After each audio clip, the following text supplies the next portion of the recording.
The latest. Thank you for your love and support. I appreciate you all. Ghana finally showed the world an Ecowas where it stands. Captain Ibrahim Traore are all in all, the savior, the protector, the unifier, the king of kings. The most loved was in Ghana, and we saw the crowd that came out to welcome our all in all. Even John Dramani Mahama did not sit up. So, people were so inquisitive to find out. Now, is it that Ghana has decided to move to join Mali, Niger, and Burkina Faso, and all that? You see, Ghanaians were talking, the world is talking, and Ecowas was also talking as well. So, boom, people wanted to really know whether John Mahama is in Ecowas, want to still be a puppet, or want to join the moving train that is for freedom. So, the foreign minister, Samuel Abalakwa, was interviewed, and the first question they gave to this man was the stand of John Dramani Mahama's administration and Mali, Niger, and Burkina Faso, the Sahel, and he answered them very brilliantly. Under Akufo-Addo, there was tension. Instead of us to bring our fellow brothers and sisters closer, Nana Addo Akufo-Addo really gave us some sad relationship between Mali, Niger, and Burkina Faso, our brothers, and the king of the world and the savior of the world, Vladimir Putin. So they asked him, and he said that under Dr. Kwame Nkrumah's policy for foreign whatsoever, we are supposed to live together as one people. We are supposed to unite. That what is happening in Sahel, Mali, Niger, and Burkina Faso, that we sit in Ghana and say we are concerned. When they are done with Mali, Niger, and Burkina Faso, these people, it's Ghana that will be their next target. When you refuse to allow them to take the gold for free, the lithium you discovered, if you don't allow them to take it on their terms and conditions, you should know Ghana will be the next Sahel. So that because of the things that are happening, we have to live together as a people. We are one people. We supposed to be so. Honorable Minister, I would like to congratulate you once again. I am a Japon boy, so it serves well to have one of us being here. But Mr. Nominee, I am a bit worried, particularly with the diplomatic posturing of our president when it comes to the Sahel trio, and how it would impact on the image of Ghana as a democratic country. What do you think of it? Well, thank you very much. It's a very important question you have asked. And interestingly, ECOWAS will be 50 years this year, and Ghana is likely to host the 50-year celebrations. His Excellency John Dramani Mahama believes that our regional integration agenda should be pursued and should not be abandoned. And so even though our three closest neighbors, Burkina Faso, Mali, and Niger, broke away from ECOWAS, and only this week their breakaway became effective, ECOWAS announced that they have completed the cessation. We need to be conscious of the fact that as closest neighbors, even though we are promoting democracy and we have all said no to coups, we face serious threats. The threat of violent extremism and terrorism. And so, as good neighbors, President Mahama is of the view that he should not give up on dialogue. Article 40 and Article 73 of the 1992 Constitution enjoins the President and all of us who will be working in the foreign service space that our strategic national interest should always be at the center of our foreign policy considerations. If you have your neighbors who are being totally taken over with extremism, terrorism, and indeed, all our neighbors have been attacked except Ghana. And we know that if situation gets out of hand, the economic crisis also worsen, we will be affected. We are trading partners as well, and we have historic ancestral ties. There are many Ghanaians who trace their roots from Burkina Faso, from Niger, from Mali. So it is very strategic for President Mahama to say that I want to help resolve this Sahelian crisis. And that is why he appointed the respected Venerable Flight Lieutenant Colonel Bevlolate, who was an AU envoy on counterterrorism and also has the military clout and very close relations with some of these military leaders. So it is in our strategic national interest, as Article 40 and Article 73 enjoins us, and that is what informs President Mahama's posture when it comes to our three neighbors who have formed AES. Thank you very much. Yes, Mr. Speaker, I'm following up on that. Honourable Minister, don't you think that our colleagues within the Ecowas will be disappointed on the position the President has taken when they also have a different position? The indications are that our neighbors are rather impressed with President Mahama's approach. They are really impressed that all of them were at his inauguration. And remember that even before President Mahama's intervention, ECOWAS did not just alienate them. ECOWAS took steps to dialogue, even appointed an envoy to try to talk to them to come back. Because some of the things they want to do, have a new passport, you know, have a new bank, a new trading bloc, it will really undermine our quest for regional integration. And the further bastardization and balkanization of the region is not what will help our collective economic interests, particularly at the time we are talking about the continental free trade arrangement, you know. So I can assure you, my respected colleague, that these are steps in the strategic national interest of our country, and it is very welcoming. And I think that we should, as a House, support President Mahama to achieve his objectives. I think it will be to our collective credit if during our tenure as leaders in Parliament and in the executive, we were able to talk to our good neighbors to come back into the ECOWAS fold.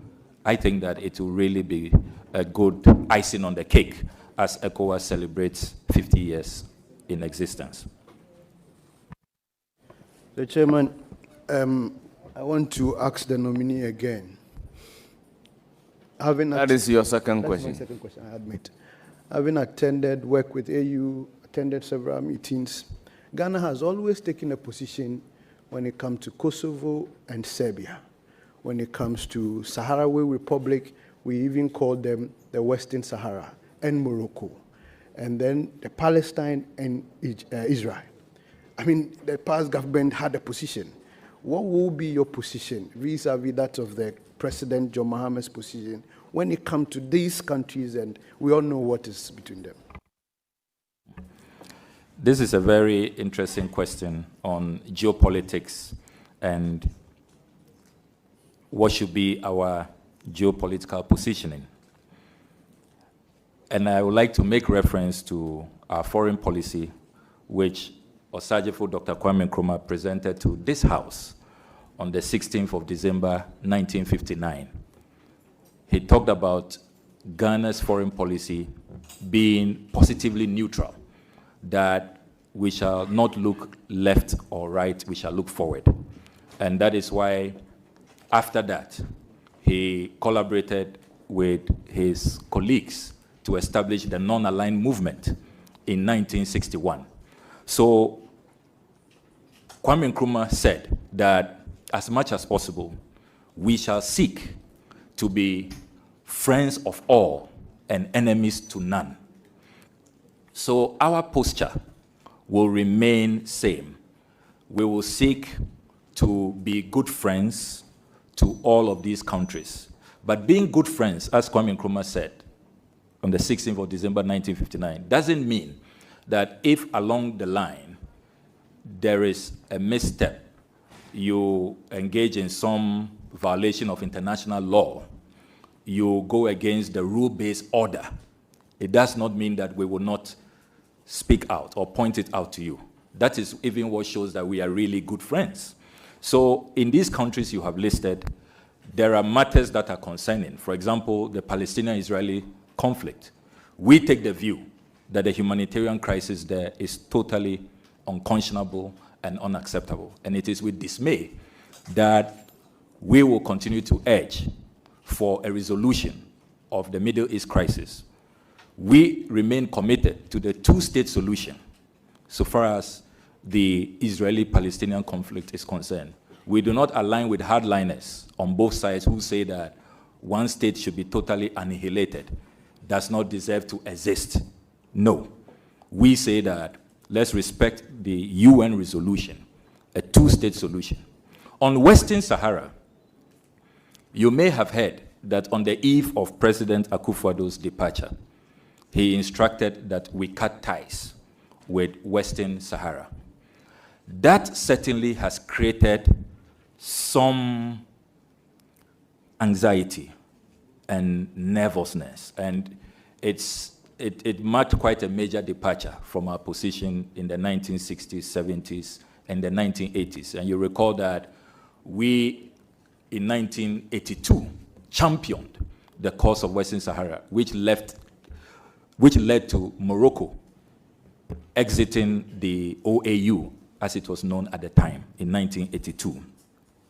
So it was a very significant development, and a lot of our allies on the left are looking at Ghana's new posture. I can assure you that because this is a very sensitive matter, we will be open-minded. We will study exactly what the considerations were, what the experts advised President Akufo-Addo to take such a consequential decision. I mean, when you are in government, you may know things that others would not know. I mean, he receives national security briefings, he is at Ecowas, OAU, AU now, and all of that, UN. So we want to keep an open mind. We will go and study what the considerations were, what analysis went into this decision. But the assurances I can give you, based on our foreign policy, is that we remain friends of all, enemies of none. Even if diplomatic ties may appear strained, as it is now in the Western Sahara question, it does not mean that our good friends in Western Sahara, we are going to disown them or cut ties with them in terms of the real people-to-people, cultural, and, if you like, ideological ties with them.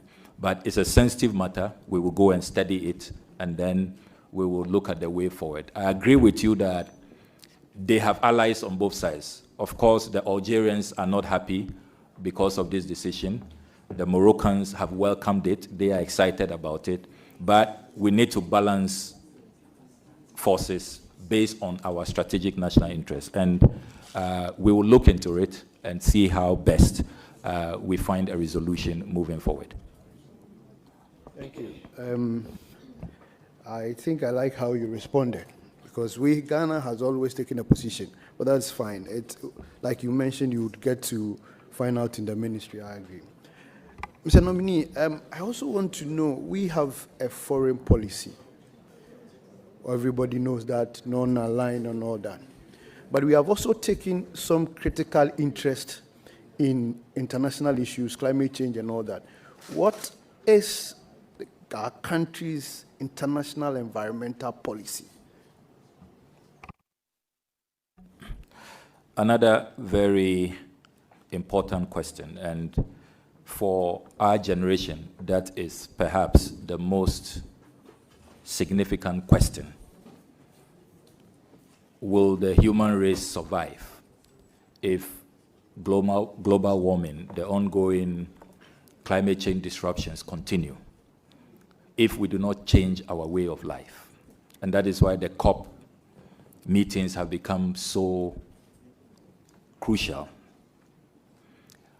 unfortunately, the big players and the big polluters, we are not seeing consistency.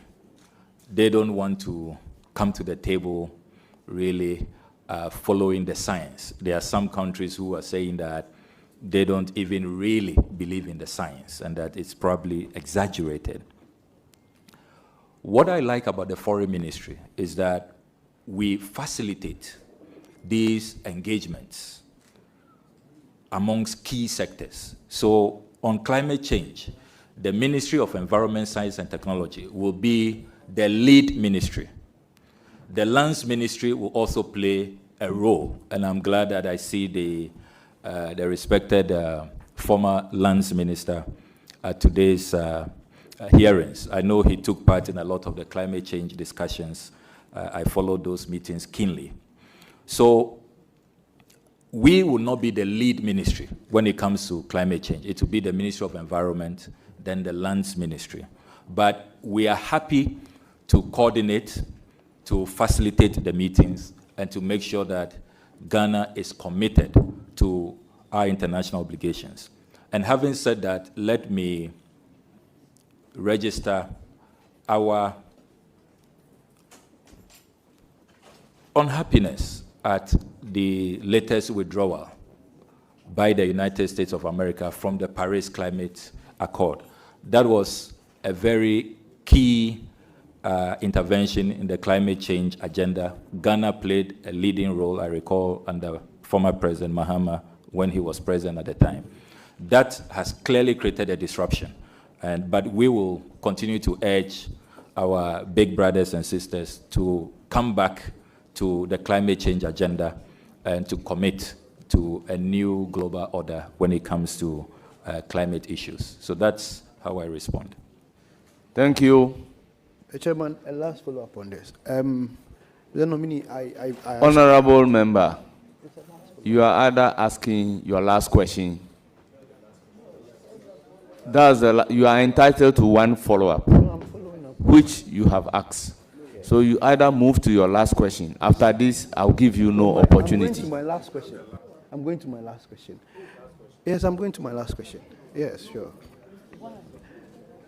Mr. Nominee, this, I think it is for the jury out there. There have been a lot of concerns about our female in the Western, the UAE, particularly inhumane treatment, abuses and all that. Even though we admit that it is out of their own private businesses and other things that lands them there, it has some implications on our international imagery. What is going to be the position of this government on this mass movement to UAE, and then it will come back to us as a whole lot of inhumane abuses and all that? What will be the clear-cut position of this government? Once again, let me commend you for this well-researched question. And this is a matter that I am very passionate about. One of the priority areas that His Excellency John Dramani Mahama has tasked me to work on is how the foreign ministry is repositioned to help resolve the unemployment crisis in our country. Unemployment has moved from about 8.6% in 2016 to 14.7% currently, according to the Ghana Statistical Service. We need to make sure that this migration that is going on because of the search for employment benefits our country, it is regulated, and it's a win-win situation. Countries like Cuba, Indonesia, because of their strategic foreign policy, have been able to use their foreign policy. They sign bilateral agreements with other countries. They export labor, so their citizens are well catered for because everything has been signed, is done legally, so their rights are protected. A portion of revenue goes to the country, and then there's another portion that goes to the workers, particularly the Cuban Medical Brigade, if we are to look at the Cuban model. So under my leadership, I will seek to aggressively pursue economic diplomacy in a way that allows for bilateral agreements to be signed. There are many countries looking for Ghanaian nurses, looking for Ghanaian teachers, looking for Ghanaian professionals, looking for Ghanaian workers in the domestic setting, artisans. Why can't we take advantage of that to solve our unemployment crisis and also to regulate the space so that what is happening in the Gulf to some of our workers, our fellow compatriots, is addressed? When these receiving countries know that the labor they have received is not from some clandestine agency engaged in some, human trafficking operation, they will be mindful in how they treat these workers. So expect that one of our priority areas will be using foreign policy to address unemployment. We can make sure that brain drain becomes brain gain, where these bilateral agreements will help create jobs for the young people of our country. You go out there to the UK as a nurse, as a doctor, if it's probably for a 5-year period, you get some new skills, you build capacity, you can decide to come back with some good, foreign currency, and the country also benefits. So expect that we will formalize these arrangements and we'll be very deliberate and aggressive about it to create jobs for our young people. Thank you very much. Akufo-Addo was supposed to do this, but Nana Addo Dankwa Akufo-Addo decided to do the opposite by pleasing the West. And that was why we saw that, like John Mahama would say, he went and did conconsa about Mali, Niger, and Burkina Faso. Now the one that is leading the world, the king of the world, Vladimir Putin, dragged Vladimir Putin into this issue, wanted to have problem with Russia, and just a bomb from Russia, and Ghana is history. So there was this tension. And when Palestinians and then the Israelis were also having their issue, Nana be neutral. Nana went and declared his stand for Israel because US, Joe Biden, was supporting Israel. So that also created some friction and tension for Ghana. And that we are not supposed to be living in this kind of tension thing.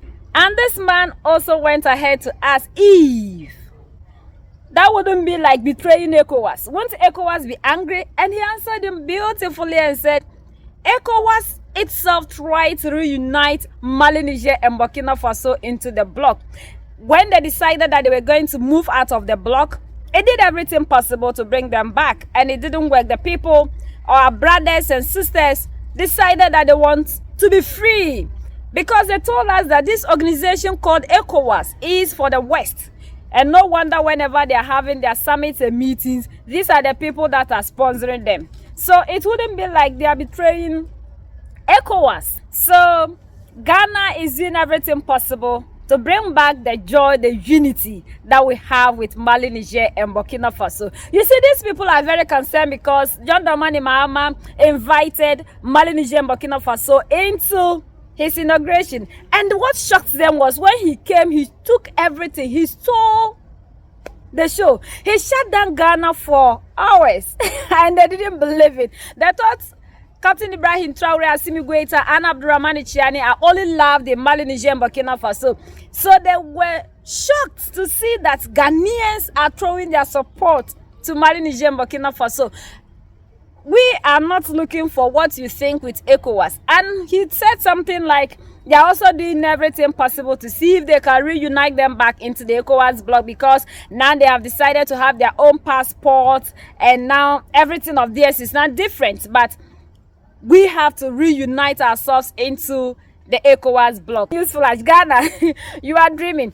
Mali, Niger, and Burkina Faso will never come back to the ECOWAS bloc because they made it clear to us that this organization isn't for the interests of Africa. They are there to always help the West to have everything that they need in Africa for free and making sure that Africa will never develop. The neo-colonialism, imperialism is still happening under the watch of ECOWAS, and that is the reason to which they decided to move out of the gentleman club, as Julius Malema will always refer to them. So as for coming back to ECOWAS bloc, that will never happen. Ghana must also move to join BRICS. This is very beautiful that we are seeing that John Dramani Mahama is trying to reunite Ghana with other nations that Akufo-Addo created tension between Ghana and those countries, which shouldn't be the best, because we need all these people for us to unite and work together. But I don't see why people always think that we have to be in Ecowas before we can say we are doing something good for ourselves. Ecowas has never served the interests of the people that it claimed it wants to be for. And we've seen that all the policies that Ecowas is bringing doesn't help us, because these people sponsor your meetings and everything, your summit and what have you that we are doing. Even African Union, the same thing. So no wonder anytime you are having your meetings, these people are always in your midst. So you are not able to fight or take decisions that will fight against this imperialism and neocolonialism. So at the end of the day, what we claim we are fighting, we are not fighting it. And what is happening in Mali, Niger, and Burkina Faso, the leaders in Africa shouldn't pretend as if they don't know what is happening. And the people that are truly behind what is happening in Mali, Niger, and Burkina Faso, it's not any group of people that are fighting. They are people outsiders. Like Mali, Niger, and Burkina Faso, rightful said, they said France and the West are the ones that are sponsoring the activities of these terrorists in Mali, Niger, and Burkina Faso. And African Union and then ECOWAS, all of you are aware. Don't pretend you are aware, even if you don't know. Now, Assimi Goïta, Abdurrahmane Tchiani, and Ibrahim Traore, they've told you the people behind, and they've given you evidence, and there are people that they've also arrested, and they are proving to us that it's the West that is backing the people that are doing whatsoever that is happening, just like they are doing in Congo. So you have to rethink. If truly we want to move ahead as Africans, we should have our own rules and regulations. Our systems deserve everything of the West. Echo, you've tried to bring Echo from 19 Kojo ho Berlin and because France rose up to say no to Echo. So why is it that you say you are an organization, you are always looking for numbers, and you are not doing the things to please the people? And this Mali, Niger, and Burkina Faso, AES are saying they want to do everything possible to help the people and to move their nations forward. You are still in ECOWAS. What have you been able to do for your countries? Nothing. These people are manufacturing weapons, they are manufacturing their tomato, they are manufacturing their electric gadgets, everything, now cars. Not that you go and buy the cars and come and assemble in Ghana. They are producing, manufacturing these cars in Burkina Faso. Where is ECOWAS? ECOWAS, let us rest. Africa, we have reason to fight. According to Captain Ibrahim Traore, that our generation do not understand why we have all the natural resources, yet we are poor. Yet we are not regarded. These people, like what is happening in Congo, they come to take all the natural resources from Congo and they go back and tell Congo that Congo is the poorest nation. Can you believe? Joshua Mamponga, that even Ghana, the gold that you claim you have, you are getting some from Congo. And that because our leaders, other African leaders are getting something out of Congo, that is the reason to which you are not able to unite to fight the oppressor who is destabilizing Congo. And these are not the organizations that we are looking for. Now we have a winning team. We've had people that are championing the agenda and the total liberation of Africans. And we love AES all the way. So if truly Ghana wants to be serious as a nation, and you want us to take you serious, you either join them or stop telling us how you are doing everything possible to bring them into the ECOWAS bloc. As for ECOWAS, Baba, you saw that even Niger, they buried ECOWAS.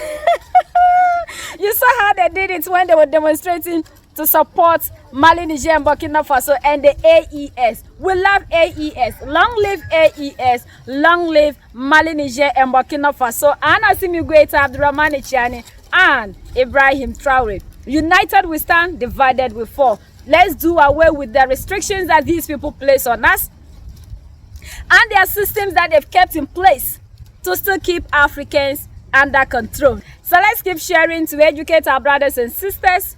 We love you, Mali, Niger, and Burkina Faso, because you are our gateway. We are with you in full force. United we stand, divided we fall, and united we keep standing forever and ever. So that's the latest around the world in Africa, West Africa, and in Ghana.